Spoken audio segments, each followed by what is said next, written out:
नामों को बिगाड़ने की प्रथा जाने कब चली और कहाँ शुरू हुई। इस संसार व्यापी रोग का पता लगाएं तो ऐतिहासिक संसार में अवश्य ही अपना नाम छोड़ जाए। पंडित जी का नाम तो श्री विलास था, पर मित्र लोग सिलबिल कहा करते थे। नामों का असर चरित्र पर कुछ न कुछ पड़ जाता है। बेचारे सिलबिल सचमुच ही सिलबिल थे। दफ्तर जा रहे हैं मगर पाजामे का इजार बंद नीचे लटक रहा है। सिर पर फेल्ट कैप है पर लंबी सी चुटिया पीछे झांक रही है। अचकन यूँ बहुत सुंदर है। न जाने उन्हें त्योहारों से क्या चिढ़ थी। दिवाली गुजर जाती पर वो भला मानस कौड़ी हाथ में न लेता, और होली का दिन तो उसकी भीषण परीक्षा का दिन था। 3 दिन वो घर से बाहर ना निकले। घर पर भी काले कपड़े पहने बैठे रहते थे। यार लोग टोह में रहते कि कहीं बच्चा फंस जाए, मगर घर में घुसकर तो फौजदारी नहीं की जाती। एक आधा बार फंसे भी, मगर घिघिया पुदिया कर बेदाग निकल गए। लेकिन अब की समस्या बहुत कठिन हो गई थी। शास्त्रों के अनुसार 5 वर्ष तक ब्रह्मचर्य का पालन करने के बाद उन्होंने विवाह किया था। ब्रह्मचर्य के परिपक्व होने में जो थोड़ी बहुत कसर रही, वो 3 वर्ष के गौने की मुद्दत ने पूरी कर दी। यद्यपि स्त्री से कोई शंका न थी, तथापि वो औरतों को सिर चढ़ाने के हामी न थे। इस मामले में उन्हें अपना वही पुराना धुराना ढंग पसंद था। बीबी को जब कस कर डांट दिया तो उसकी मजाल है कि रंग हाथ से छुए। विपत्ति यह थी कि ससुराल के लोग भी होली मनाने आने वाले थे। पुरानी मसल है, बहन अंदर तो भाई सिकंदर। इन सिकंदरों के आक्रमण से बचने का कोई उपाय ना सूझता था। मित्र लोग घर में ना जा सकते थे, लेकिन सिकंदरों को कौन रोक सकता है। स्त्री ने आग फाड़कर कहा, अरे भैया, क्या सचमुच रंग घर ना लाओगे? ये कैसी होली है बाबा? सिलबिल ने त्योरियां चढ़ाकर कहा, बस मैंने एक बार कह दिया और बात दोहराना मुझे पसंद नहीं। घर में रंग नहीं आएगा और ना कोई छुएगा। मुझे कपड़ों पर लाल छींटे देखकर मचली आने लगती है। हमारे घर में ऐसी ही होली होती है। स्त्री ने सिर झुकाकर कहा, तो न लाना रंग संग। मुझे रंग लेकर क्या करना है? जब तुम ही रंग ना छुओगे तो मैं कैसे छू सकती हूँ? सिलबिल ने प्रसन्न होकर कहा, निसंदेह यही साध्वी स्त्री का धर्म है। लेकिन भैया तो आने वाले हैं, वो क्यों मानेंगे? उनके लिए भी मैंने एक उपाय सोच लिया है। उसे सफल बनाना तुम्हारा काम है। मैं बीमार बन जाऊंगा, एक चादर ओढ़कर लेट रहूंगा। तुम कहना इन्हें ज्वर आ गया है, बस चलो छुट्टी हुई। स्त्री ने आंख नचाकर कहा, अय नौज, कैसी बातें मुंह से निकालते हो? ज्वर आए मुद्दई के घर, यहाँ आए तो मुँह झुलस दूँ निंगोड़े का। तो फिर दूसरा उपाय ही क्या है? तुम ऊपर वाली छोटी कोठरी में छिपे रहना। मैं कह दूंगी उन्होंने जुलाब लिया है। बाहर निकलेंगे तो हवा लग जाएगी। पंडित जी खिल उठे, बस बस यही सबसे अच्छा। 1389 होली का दिन है। बाहर हाहाकार मचा हुआ है। पुराने जमाने में अबीर और गुलाल के सिवा और कोई रंग न खेला जाता था। अब नीले, हरे, काले सभी रंगों का मेल हो गया है, और इस संगठन से बचना आदमी के लिए तो संभव नहीं है। हाँ, देवता बचें। सिलबिल के दोनों साले मोहल्ले के मर्दों, औरतों, बच्चों और बूढ़ों का निशाना बने हुए थे। बाहर के दीवान खाने के फर्श, दीवारें, यहाँ तक कि तस्वीरें भी रंग उठी थीं। घर में भी यही हाल था। मोहल्ले की ननंदें भला कम मानने वाली थीं, पर नाला तक रंगीन हो गया था। बड़े साले ने पूछा, क्यों री चंपा, क्या सचमुच उनकी तबीयत अच्छी नहीं है? खाना खाने भी ना आए? चंपा ने सिर झुकाकर कहा, हाँ भैया, रात ही से पेट में कुछ दर्द होने लगा। डॉक्टर ने हवा में निकलने को मना कर दिया है। जरा देर बाद छोटे साले ने कहा, क्यों जीजा जी, क्या भाई साहब नीचे नहीं आएंगे? ऐसी भी क्या बीमारी है? कहो तो ऊपर जाकर देख आऊं। चंपा ने उसका हाथ पकड़कर कहा, नहीं नहीं, ऊपर मत जइयो, वो रंग वंग ना खेलेंगे। डॉक्टर ने हवा में निकलने को मना कर दिया है। दोनों भाई हाथ मलकर रह गए। सहसा छोटे भाई को एक बात सूझी, जीजा जी के कपड़ों के साथ क्यों ना होली खेलें? वे तो नहीं बीमार हैं। बड़े भाई के मन में ये बात बैठ गई। बहन बेचारी अब क्या करती? सिकंदरों ने कुंजियाँ उसके हाथ से ले ली और सिलबिल के सारे कपड़े निकाल निकाल कर रंग डाले। रुमाल तक ना छोड़ा। जब चंपा ने उन कपड़ों को आंगन में अलगनी पर सूखने को डाल दिया तो ऐसा जान पड़ा मानो किसी रंगरेज ने ब्याह के जोड़े रंगे हों। सिलविल ऊपर बैठे बैठे ये तमाशा देख रहे थे, पर जबान न खोलते थे। छाती पर सांप सा लौट रहा था। सारे कपड़े खराब हो गए, दफ्तर जाने को भी कुछ ना बचा। इन दुष्टों को मेरे कपड़ों से न जाने क्या बैर था। घर में नाना प्रकार के स्वादिष्ट व्यंजन बन रहे थे। मोहल्ले की एक ब्राह्मणी के साथ चंपा भी जुटी हुई थी। दोनों भाई और कई अन्य सज्जन आंगन में भोजन करने बैठे तो बड़े साले ने चंपा से पूछा, कुछ उनके लिए भी खिचड़ी विचड़ी बनाई है? पूरियां तो बेचारे आज खा ना सकेंगे। चंपा ने कहा, अभी तो नहीं बनाई, अब बना लूँगी।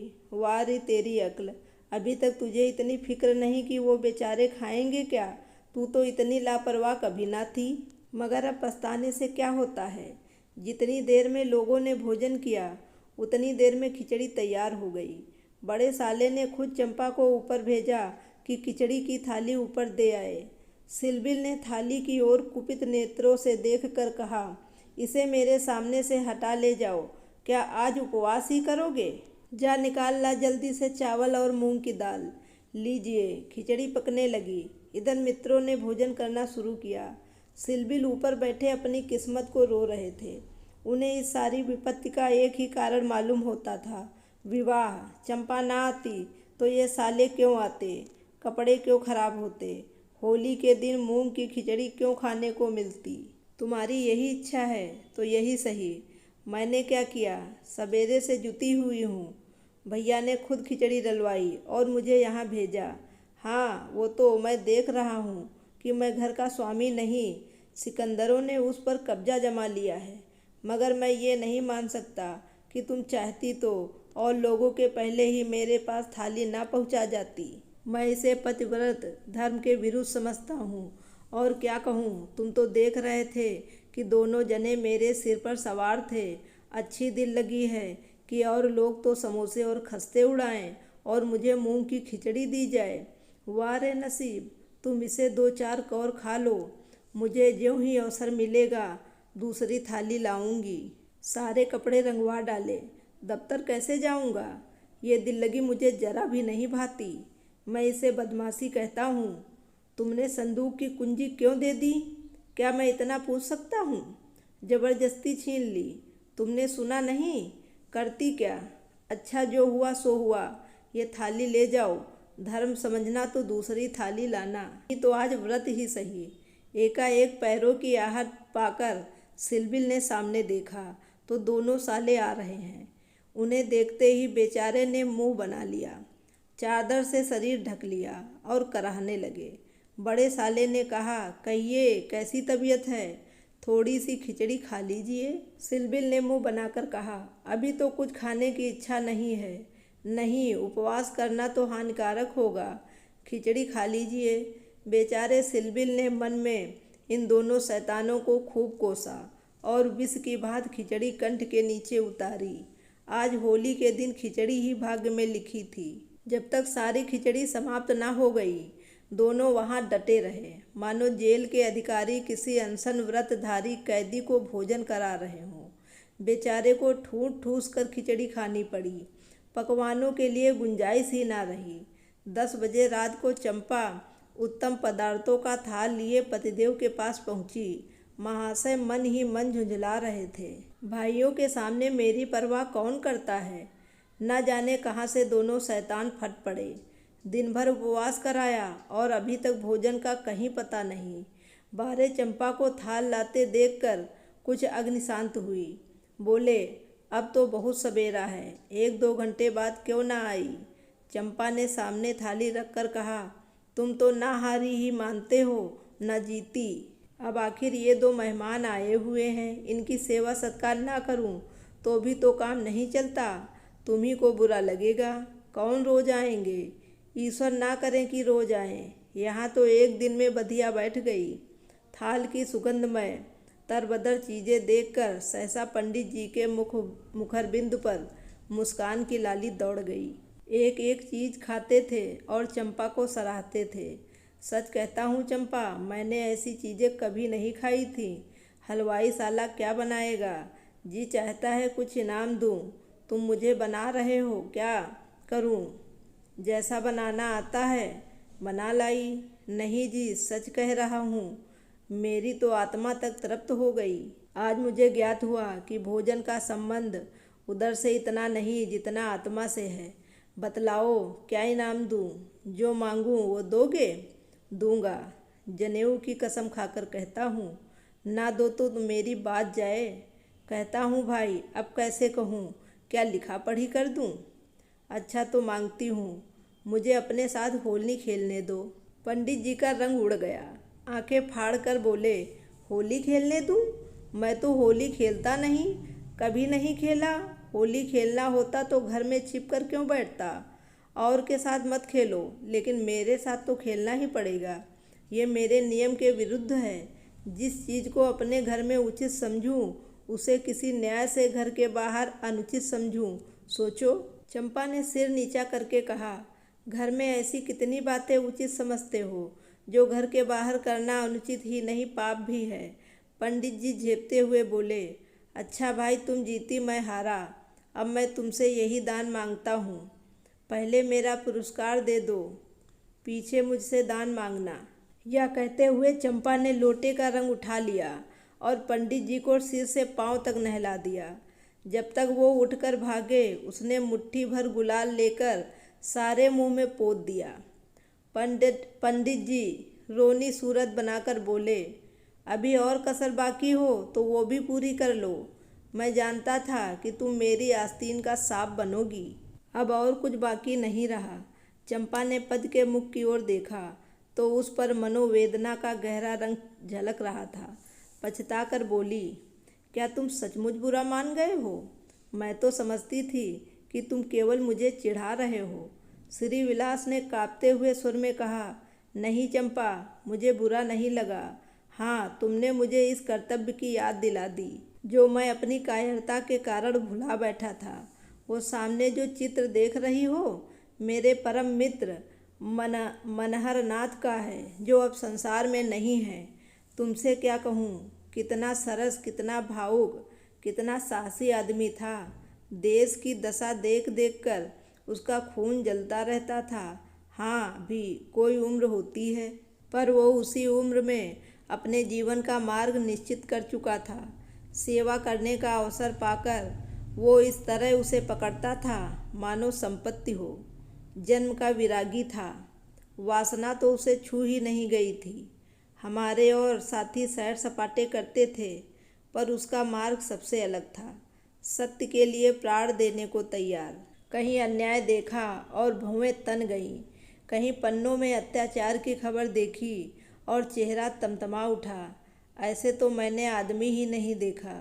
ईश्वर ने अकाल ही बुला लिया, नहीं तो वो मनुष्यों में रत्न होता। किसी मुसीबत के मारे का उद्धार करने को अपने प्राण हथेली पर लिए फिरता था। स्त्री जाति का इतना आदर और सम्मान कोई क्या करेगा? स्त्री उसके लिए पूजा और भक्त की वस्तु थी। 5 वर्ष हुए, यही होली का दिन था। मैं भंग के नशे में चूर, रंग में सिर से पांव तक नहाया हुआ उसे गाना सुनने के लिए बुलाने गया तो देखा कि वो कपड़े पहने कहीं जाने को तैयार है। पूछा, कहाँ जा रहे हो? उसने मेरा हाथ पकड़कर कहा, तुम अच्छे वक्त पर आ गए, नहीं तो मुझे जाना पड़ता।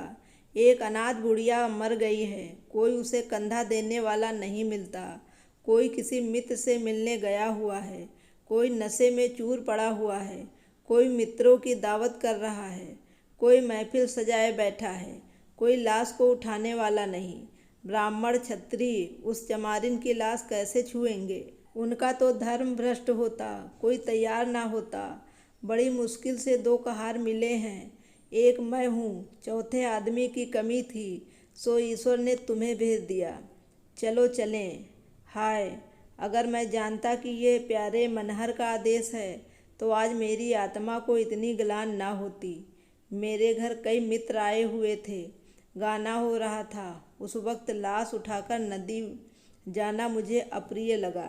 बोला, इस वक्त तो भाई मैं नहीं जा सकूँगा, घर पर मेहमान बैठे हुए हैं, मैं तुम्हें बुलाने आया था। मनहर ने मेरी ओर तिरस्कार के नेत्रों से देखकर कहा, अच्छी बात है, तुम जाओ, मैं और कोई साथी खोज लूँगा। मगर तुमसे मुझे ऐसी आशा ना थी। तुमने भी वही कहा जो तुमसे पहले औरों ने कहा था। कोई नई बात नहीं थी। अगर हम लोग अपने कर्तव्य को भूल ना गए होते तो आज ये दशा ही क्यों आती। ऐसी होली को धिक्कार है। त्योहार तमाशा देखने, अच्छी अच्छी चीज़ें खाने और अच्छे अच्छे कपड़े पहनने का नाम नहीं है। ये व्रत है, तप है। अपने भाइयों से प्रेम और सहानुभूति करना ही त्योहार का खास मतलब है। और कपड़े लाल करने के पहले खून को लाल कर लो। सफ़ेद खून पर ये लाली शोभा नहीं देती। ये कहकर वो चला गया। मुझे उस वक्त ये फटकारें बहुत बुरी लगी। अगर मुझमें वो सेवा भाव ना था तो उसे मुझे यूँ अधिक करने का कोई अधिकार ना था। घर चला आया, पर वे बातें बराबर मेरे कानों में गूंजती रहीं। होली का सारा मज़ा बिगड़ गया। 1 महीने तक हम दोनों की मुलाकात ना हुई। कॉलेज इम्तहान की तैयारी के लिए बंद हो गया था, इसलिए कॉलेज में भी भेंट ना होती थी। मुझे कुछ खबर नहीं वो कब और कैसे बीमार पड़ा, कब अपने घर गया। सहसा एक दिन मुझे उसका एक पत्र मिला। हाय, उस पत्र को पढ़कर आज भी छाती फटने लगती है। श्री विलास एक क्षण तक गला रुक जाने के कारण बोल ना सके। फिर बोले, किसी दिन तुम्हें फिर दिखाऊंगा। लिखा था, मुझसे आखिरी बार मिल जा, अब शायद इस जीवन में भेंट ना हो। खत मेरे हाथ से छूटकर गिर पड़ा। उसका घर मेरठ के ज़िले में था। दूसरी गाड़ी जाने में आधा घंटे की कसर थी, परंतु चल पड़ा।